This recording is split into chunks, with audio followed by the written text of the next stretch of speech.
Comienza Historia de la Iglesia. Un programa dirigido por Alberto Bárcena.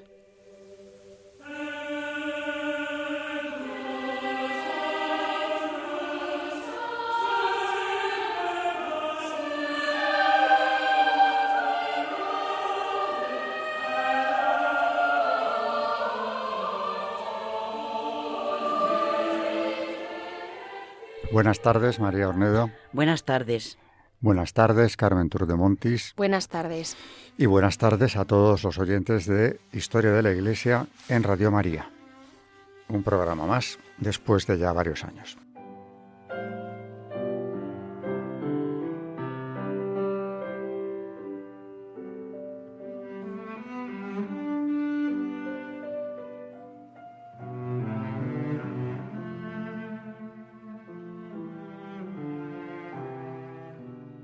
En primer lugar, como siempre, para quien se incorpore al programa que no lo conociera o se le haya olvidado cómo va, cómo está estructurado, recordar el esquema. Y lo primero que hacemos es empezar así.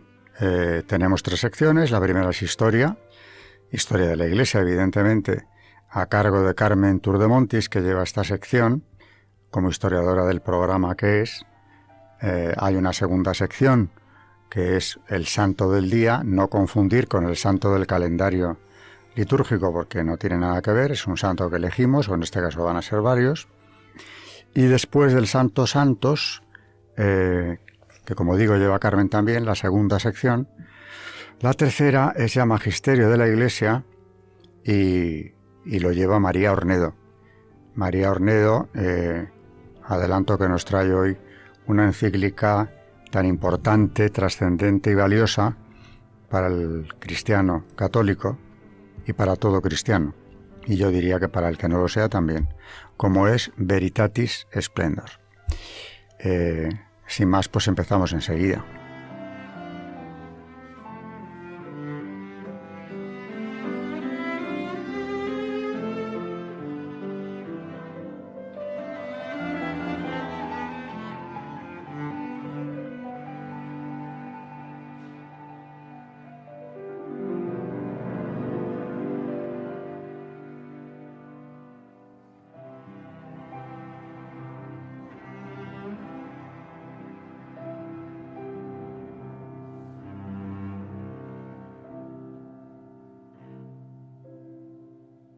Bueno, en la parte primera, en la primera sección, que es Historia,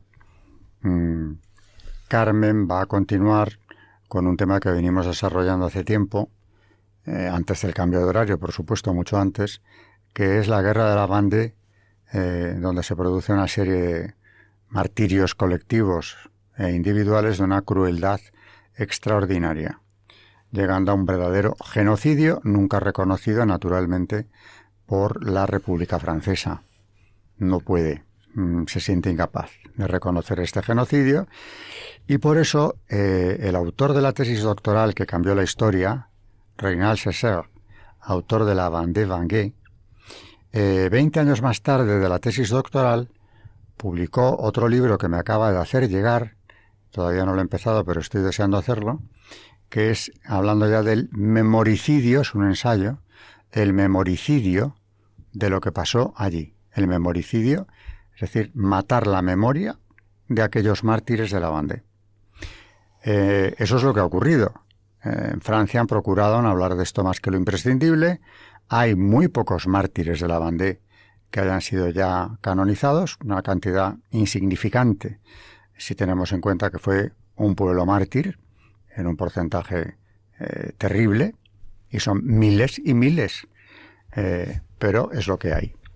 De todas formas, en ese martirio colectivo, porque fueron asesinados hombres, mujeres y niños, por el hecho de ser vandeanos resistentes a las leyes de la República, anticristianas, anticatólicas, para ser más concretos, dentro de eso también hoy Carmen se va a centrar, aunque ya hemos hablado de este tema más veces, en la persecución religiosa contra los clérigos, que naturalmente fueron el grupo más perseguido, más castigado, acorralados, llegando a poner precio a la cabeza de los sacerdotes para cualquiera que los cazara, literalmente.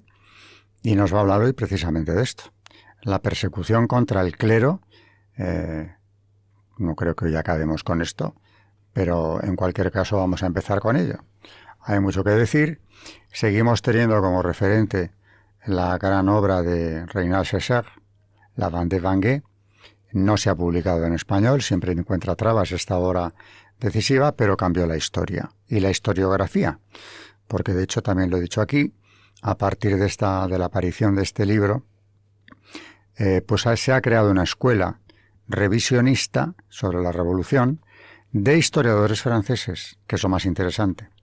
Así que Séchard no hizo carrera académica, como le profetizaron sus amigos, pero sin embargo ha cambiado la historia de Francia, y eso ya no tiene arreglo.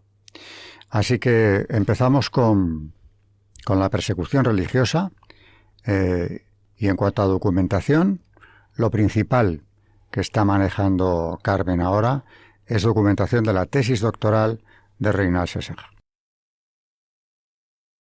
Pues seguimos con la Vendée y con la persecución religiosa, y recordar a nuestros oyentes que a lo largo de todos estos últimos programas ha quedado clarísimo que la persecución religiosa se inició con la Revolución. Un movimiento, recordamos, decidido al desmantelamiento de la Iglesia, como uno de sus principales objetivos. Tal persecución, como hemos visto, fue lo que desencadenó las primeras revueltas en la Vendée, a partir de la aprobación de la Constitución Civil del Clero, la ley que venía a crear un cisma en la Iglesia francesa, denunciado y condenado por el Papa. El apego a los curas refractarios y el correspondiente rechazo a los juramentados en toda la región forma parte de la historia de aquella guerra. Una guerra que sin esa ley, que venía a completar los decretos promulgados contra la Iglesia, no hubiera estallado, muy probablemente. Pero establecido ya, como presupuesto inapelable, que la persecución religiosa abarcó a toda la nación, Reynal Séchard, en la tercera parte de su libro, profundizaba en las consecuencias concretas que tuvo en la Vendée, llegando a una primera conclusión, basada en la estadística y el análisis del resto de fuentes primarias de la historia. El clero vandeano fue diezmado durante la guerra. Ponía como ejemplo el caso de la Chapelle-Basmer, la villa que tan a fondo estudió. Allí, en vísperas de la Revolución, de los 6 sacerdotes en cargo y los 9 nativos, 8 murieron en la tormenta y 2 en el exilio. Los supervivientes, mayores y gastados, sin embargo, van a conseguir reconfortar y reconducir a su rebaño a la paz. Afirmación que el autor pasaba a demostrar a continuación en el capítulo 4 de dicha tercera parte, que se llama La legitimidad del clero y su acción. Partía de un principio difícilmente discutible. Los revolucionarios siempre consideraron al clero como su enemigo número 1. En agosto de 1792, la Convención condenaba a la deportación a todos los sacerdotes que no hubieran prestado juramento de fidelidad a la Constitución Civil del Clero, así como a los que, por sus actos, hubieran ocasionado disturbios o cuyo alejamiento fuera solicitado por 6 personas domiciliadas en el mismo departamento. Los sacerdotes enfermos o sexagenarios no se verían afectados, pero deberían ser ingresados en la capital del departamento.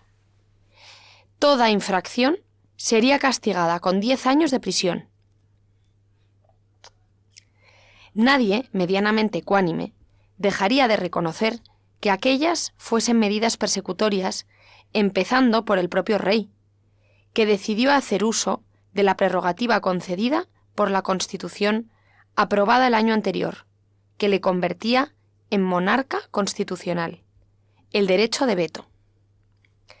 Fue su ruptura definitiva con la Revolución, lo que provocó el asalto perfectamente organizado y sobradamente anunciado, de las Tullerías el día 10 de aquel mismo mes de agosto, el final de la monarquía y el inicio de su recorrido hacia el patíbulo. Pero el gesto real fue totalmente baldío. Días más tarde se le había suspendido de sus funciones y poco después se instauraba la República. El decreto del 18 de marzo de 1793 iba más lejos. Condenaba a muerte a todo sacerdote detenido y sometido a deportación. Antes del exterminio de los vandeanos, se había decretado el de todo el clero fiel al Papa que pudiera encontrarse aún en Francia. Y pronto empezaron las matanzas, mediante la guillotina o las noyades.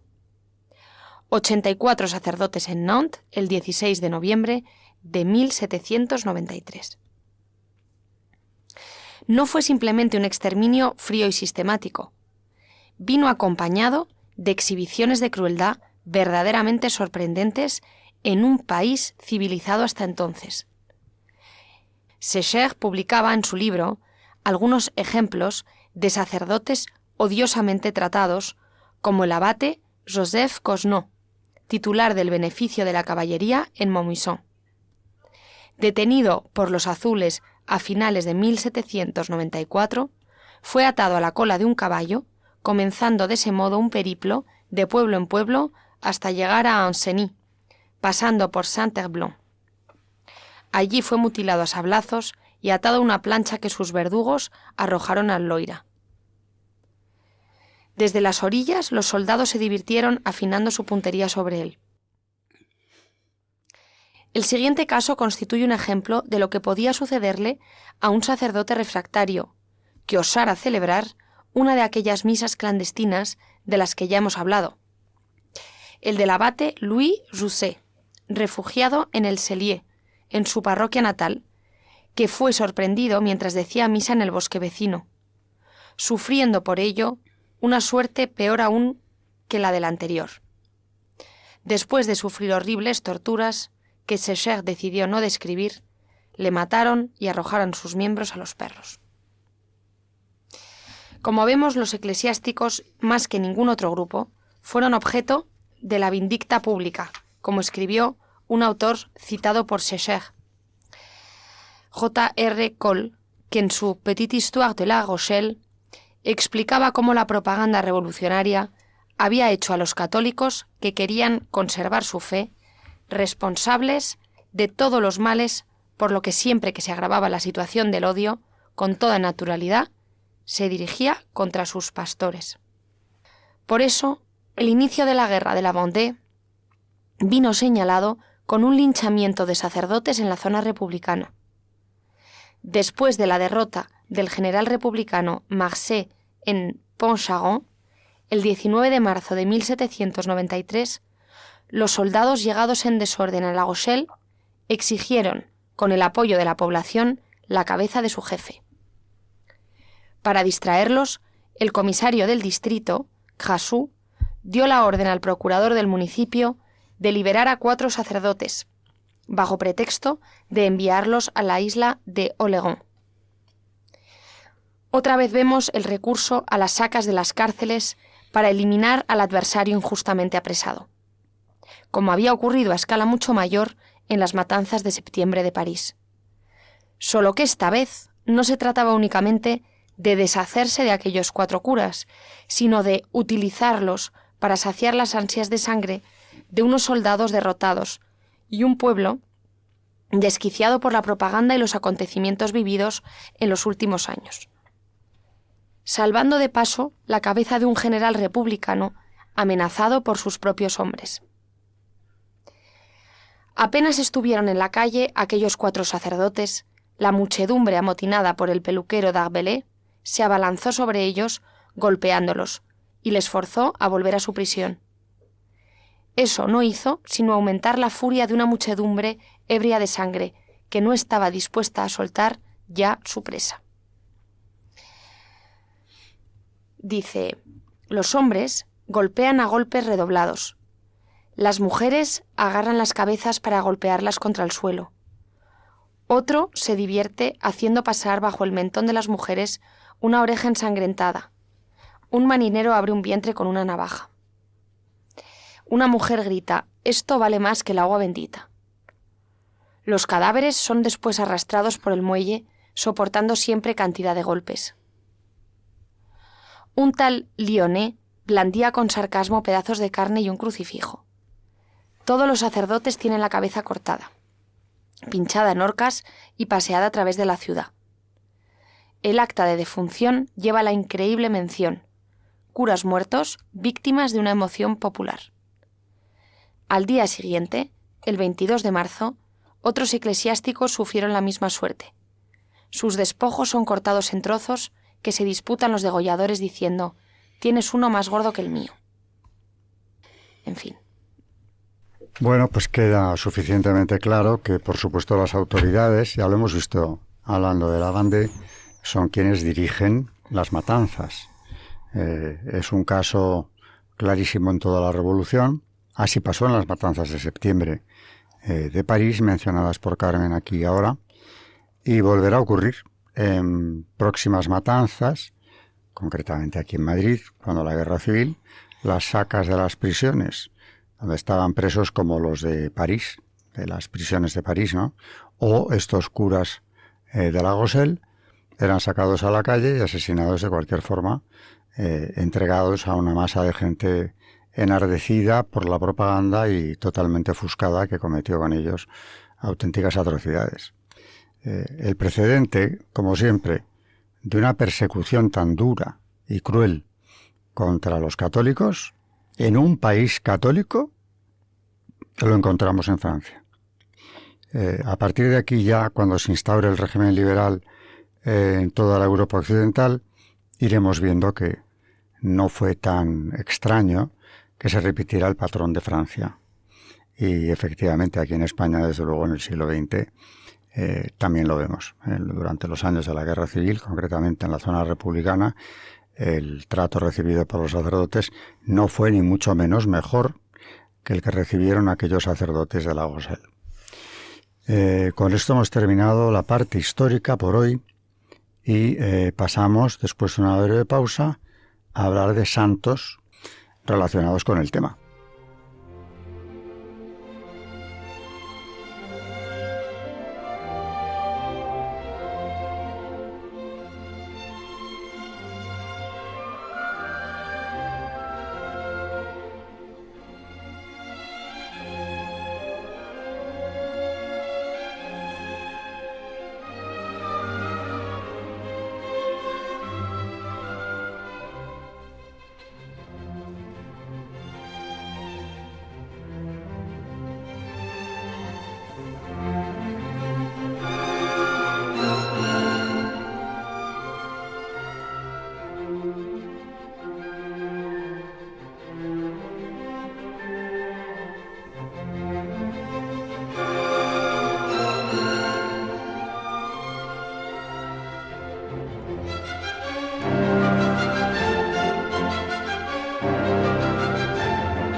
Están escuchando en Radio María Historia de la Iglesia, dirigido por Alberto Bárcena.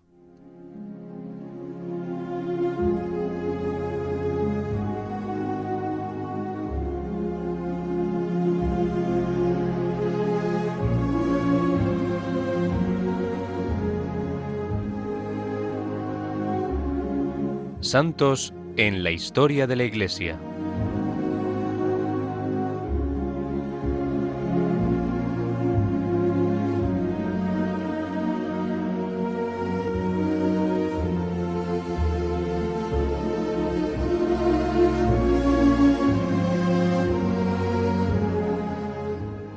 Hoy vamos a hablar de 3 carmelitas descalzas de Guadalajara.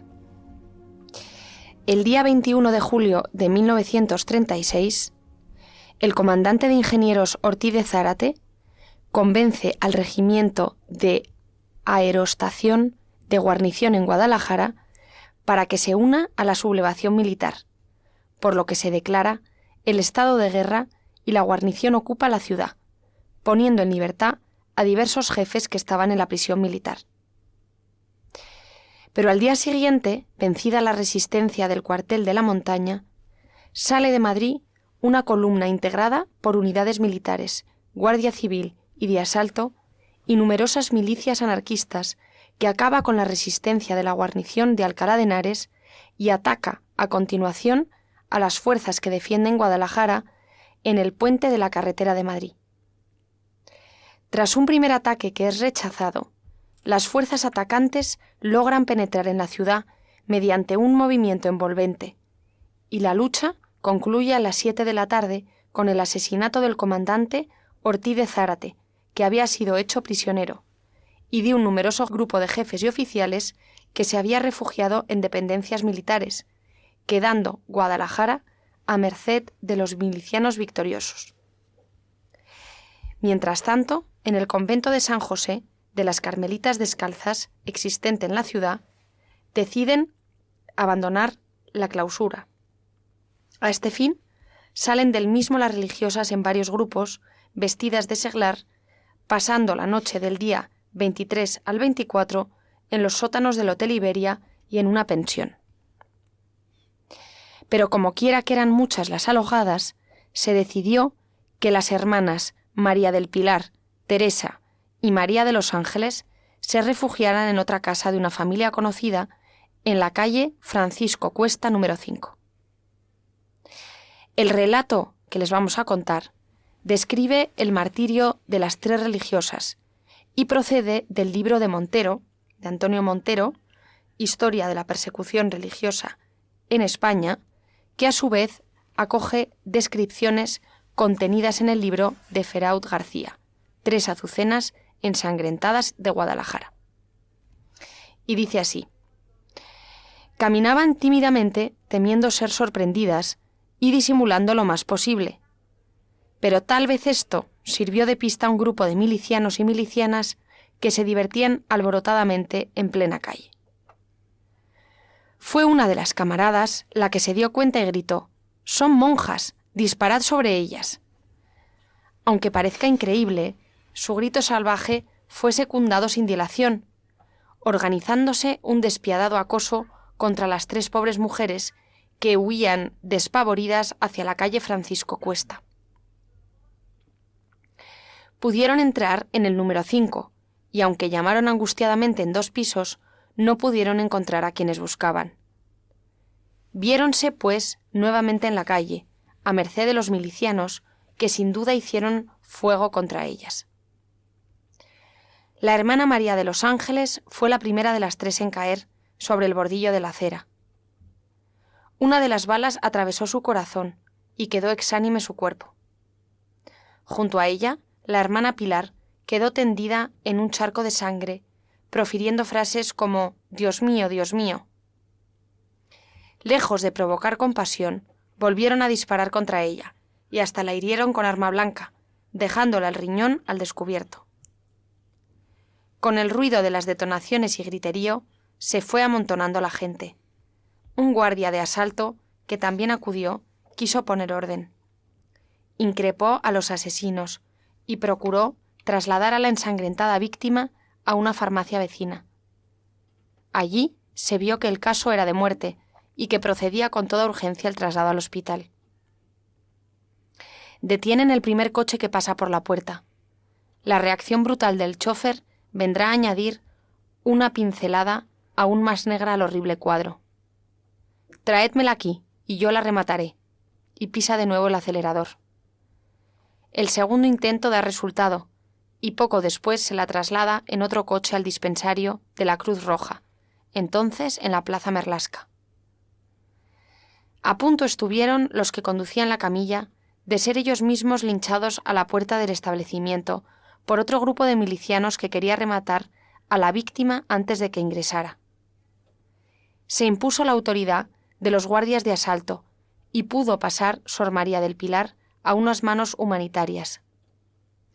La odontóloga María Carrasco la atendió como pudo, poniéndole hielo en la boca y dirigiéndole frases de aliento. A su vez, el director provincial de Sanidad se interesó sinceramente por ella, intentando darle ánimos. Pero una y otro estaban convencidos de que el desenlace era inminente. Acordaron, pues, trasladarla al hospital, limitándose en la Cruz Roja a cubrir las vendas a la herida.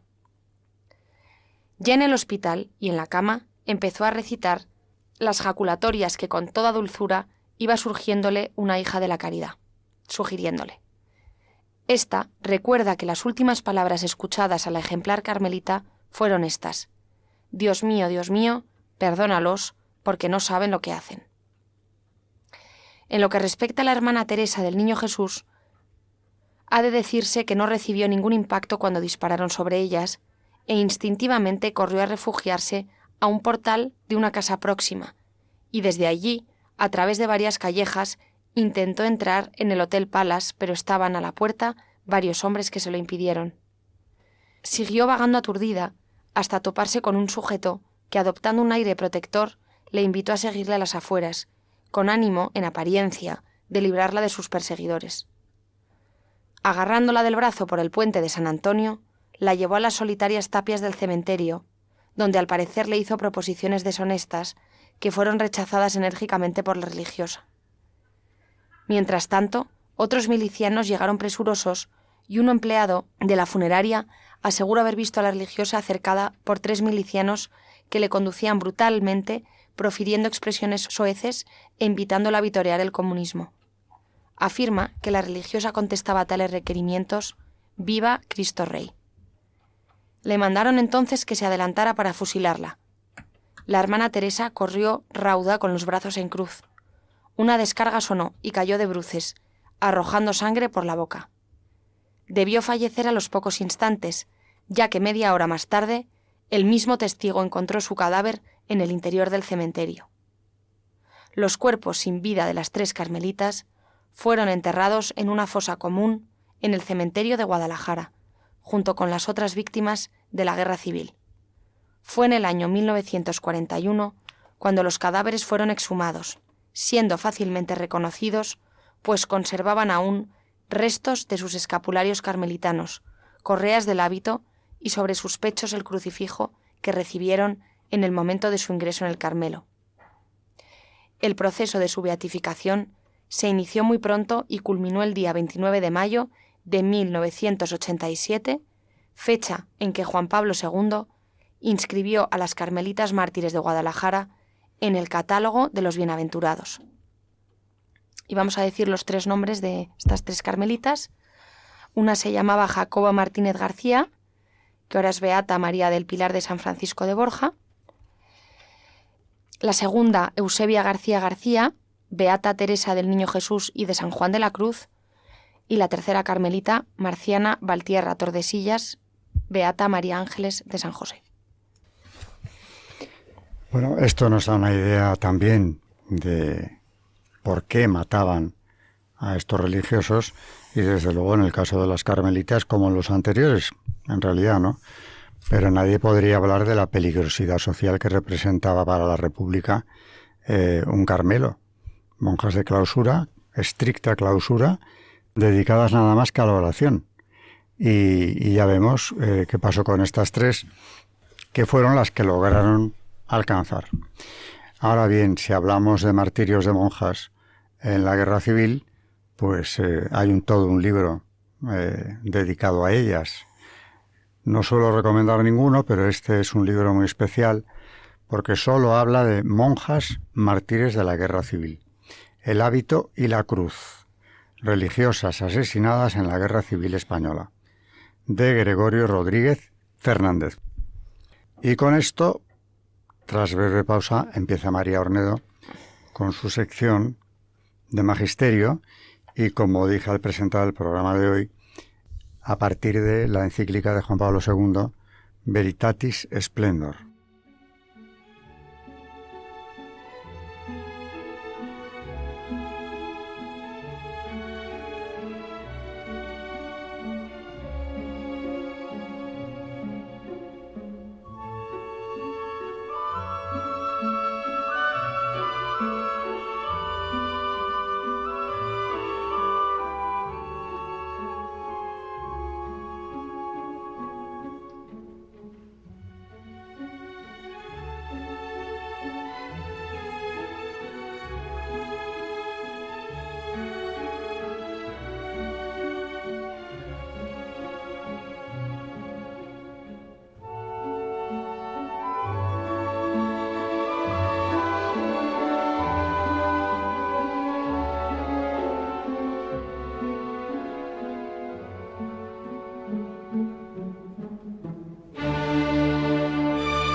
Están escuchando en Radio María Historia de la Iglesia, dirigido por Alberto Bárcena.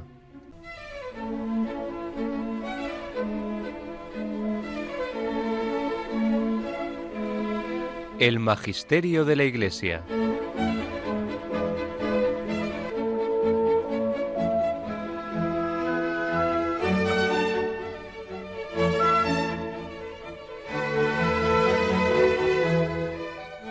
Traemos, como dice Alberto, hoy, dentro de Magisterio de la Iglesia, una encíclica de Juan Pablo II, Veritatis Splendor, en cuyo capítulo 3, titulado Para no desvirtuar la cruz de Cristo, entra de lleno en lo que significa el martirio, etc., después de haber oído a Carmen con los mártires que ha traído hoy al programa, estas 3 monjas de Guadalajara.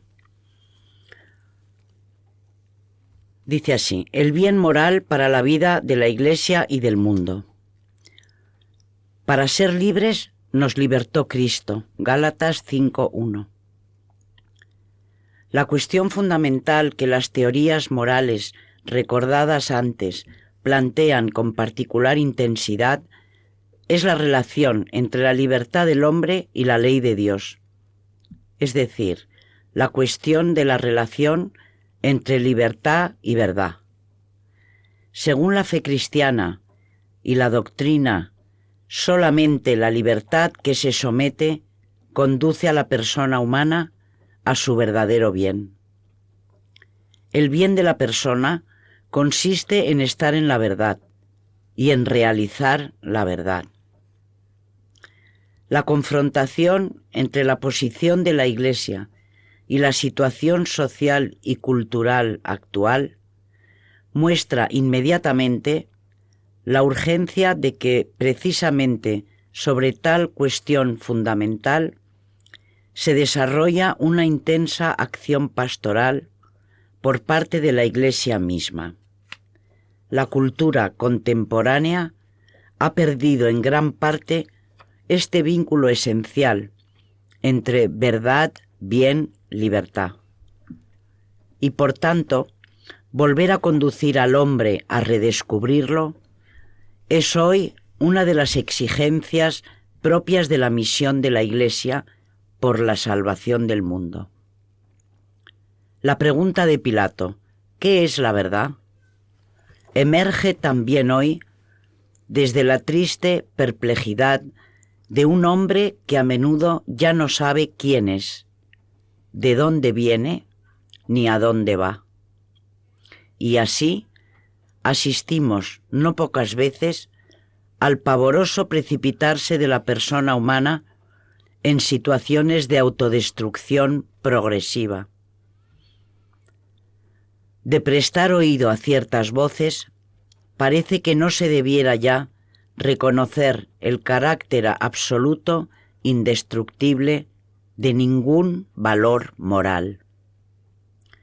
Está ante los ojos de todos el desprecio de la vida humana, ya concebida y aún no nacida.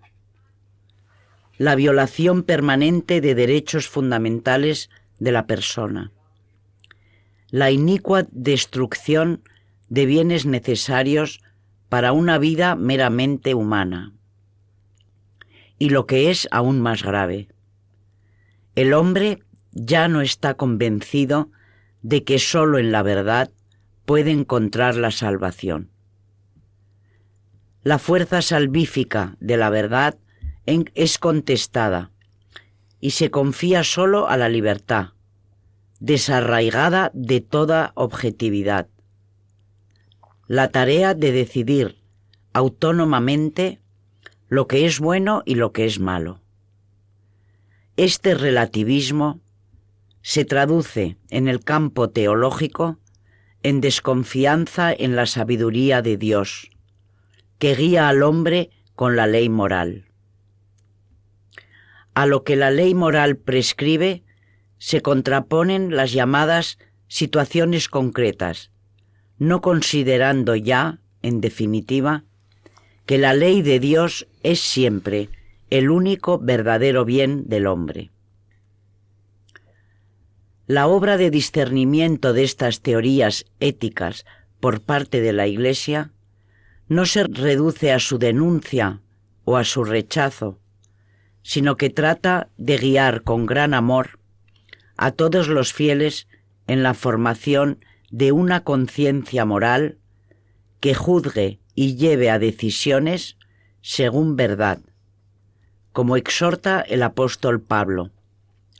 No os acomodéis al mundo presente, antes bien, transformaos mediante la renovación de vuestra mente, de forma que podáis distinguir cuál es la voluntad de Dios, lo bueno, lo agradable, lo perfecto. Romanos 12:2.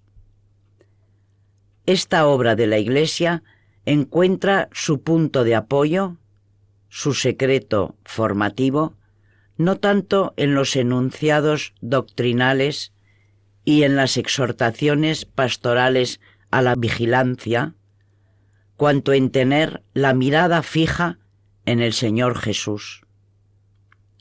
La Iglesia cada día mira con incansable amor a Cristo, plenamente consciente de que sólo en Él está la respuesta verdadera y definitiva al problema moral. Concretamente, en Jesús crucificado, la Iglesia encuentra la respuesta al interrogante que atormenta hoy a tantos hombres.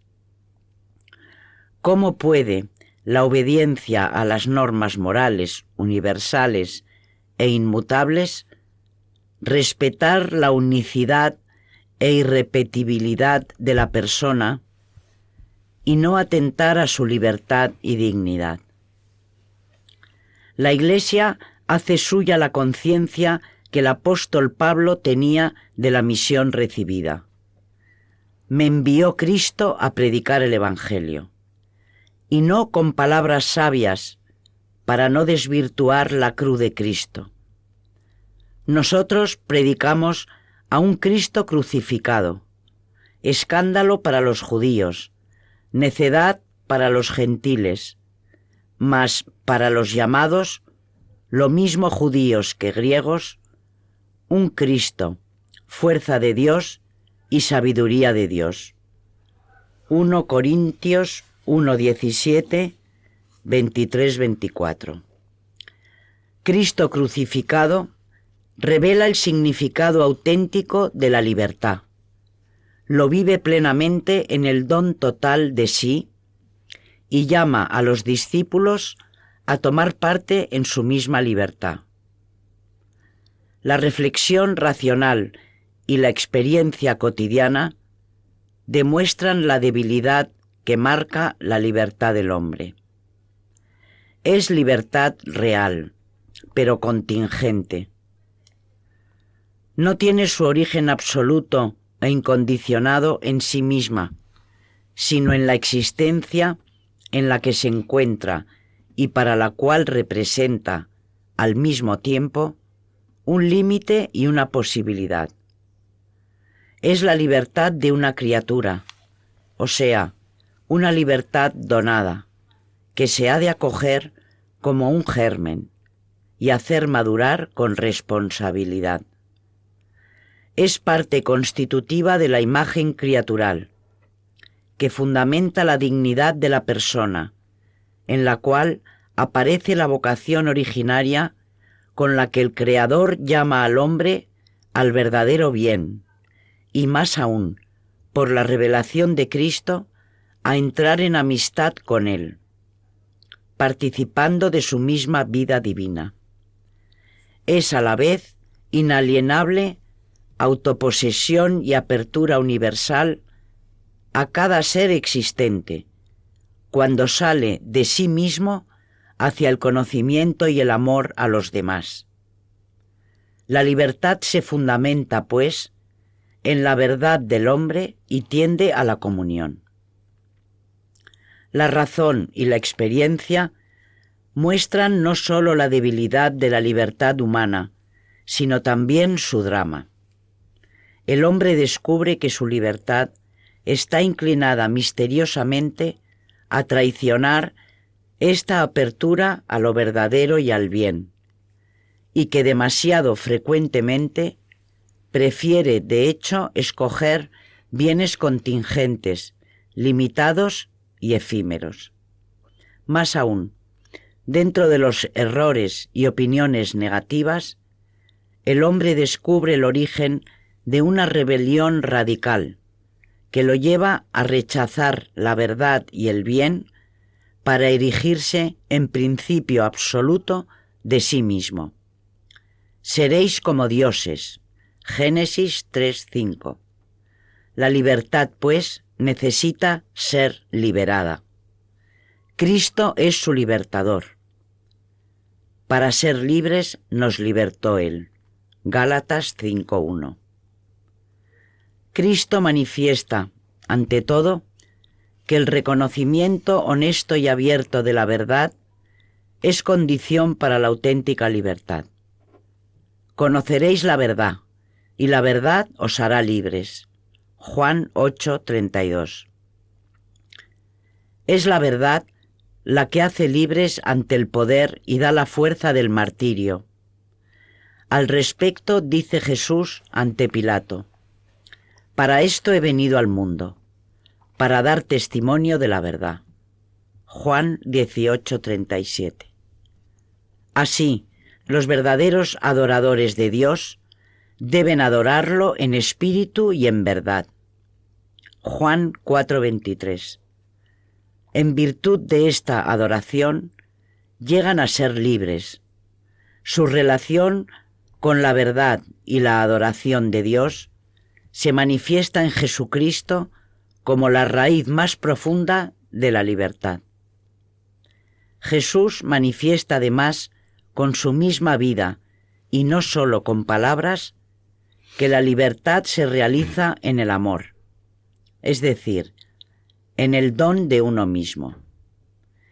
El que dice nadie tiene mayor amor que el que da su vida por sus amigos, Juan 15:13, va libremente al encuentro de la pasión, Mateo 26:46, y en su obediencia al Padre en la cruz, da la vida por todos los hombres, Filipenses 2:6-11.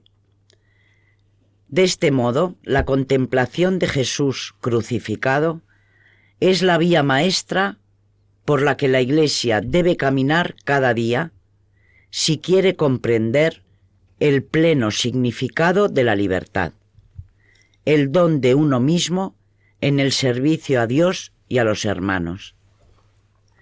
La comunión con el Señor resucitado es la fuente inagotable de la que la Iglesia se alimenta incesantemente para vivir en la libertad, darse y servir. San Agustín, al comentar el versículo del Salmo 100, servid al Señor con alegría, dice así: en la casa del Señor libre es la esclavitud.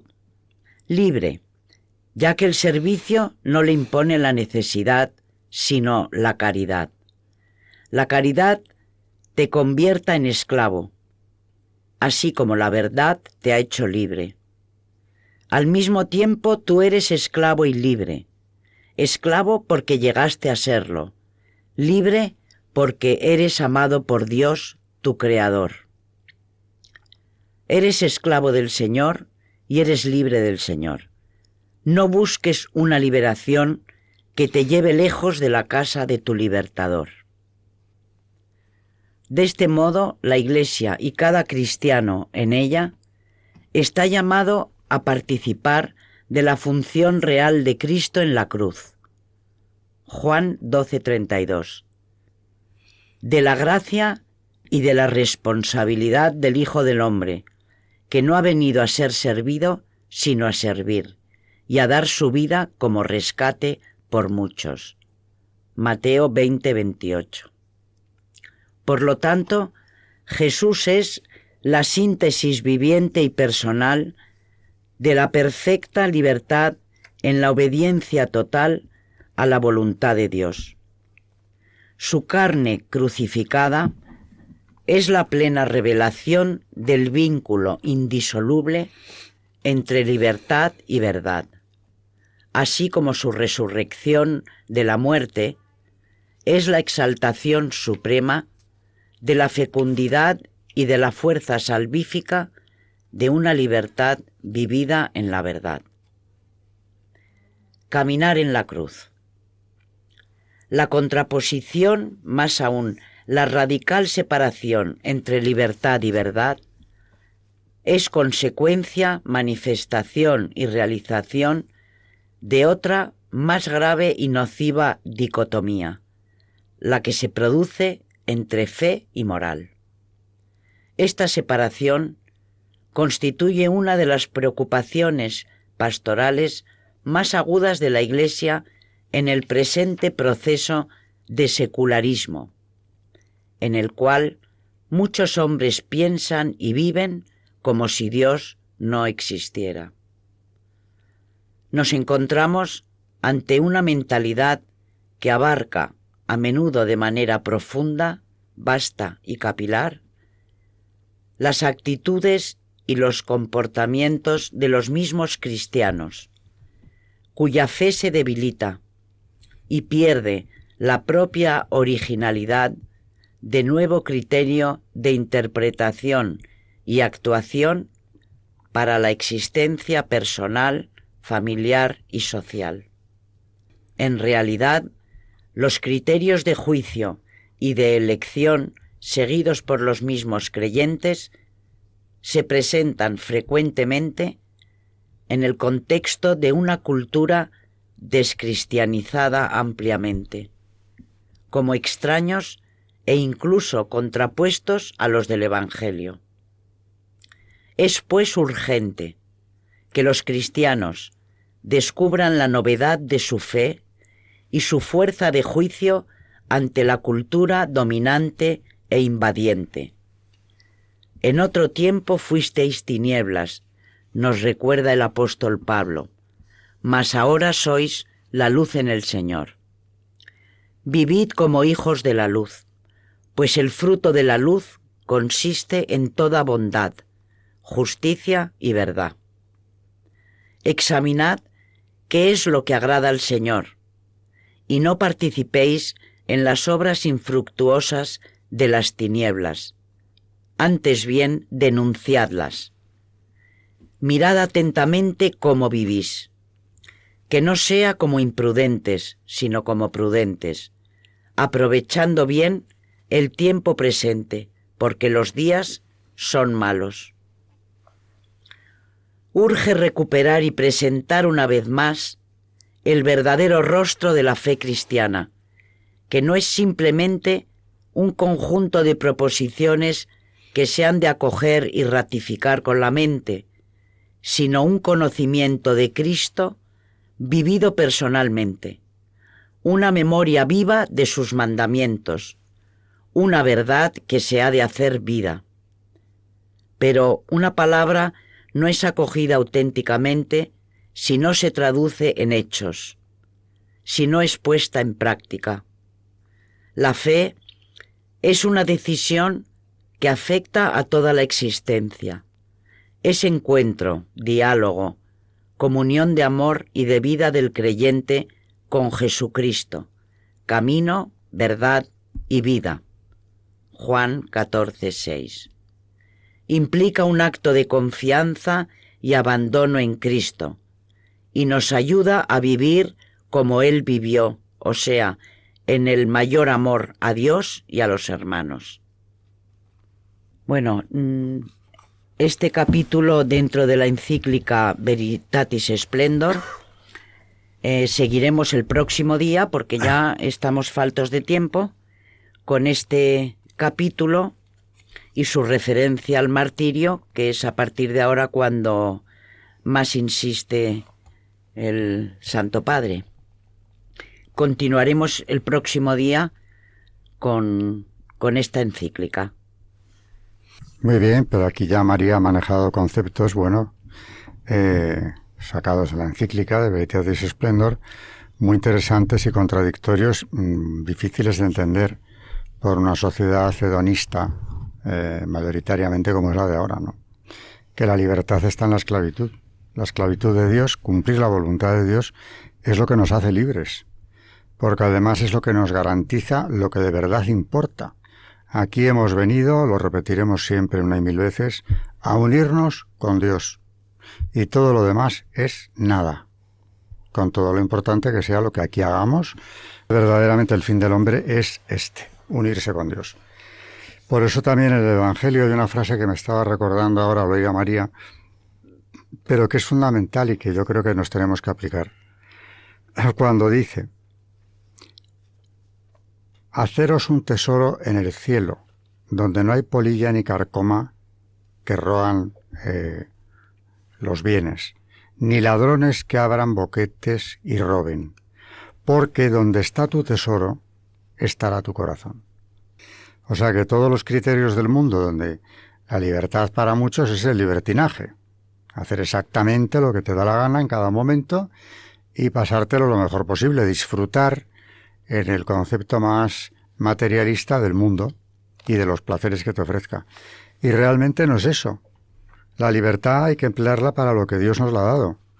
Y por supuesto no está reñida con los placeres del mundo siempre y cuando sean estos el resultado de unas vidas santas. Claro que hay placer en ocuparse de los demás, no solamente de la familia y seres queridos, sino de los demás, porque estamos hechos así. Lo queramos o no, somos imagen de Dios y estamos hechos para la donación, que es lo que llama Veritatis Splendor, nos ha ido introduciendo María en esta primera parte que va a desarrollar, hablando ya del martirio, en el próximo programa. Con esto hemos terminado prácticamente, así que gracias, María Ornedo. Muchas gracias. Gracias, Carmen Tour de Montis. Buenas tardes. Y buenas tardes a todos los oyentes de Historia de la Iglesia en Radio María.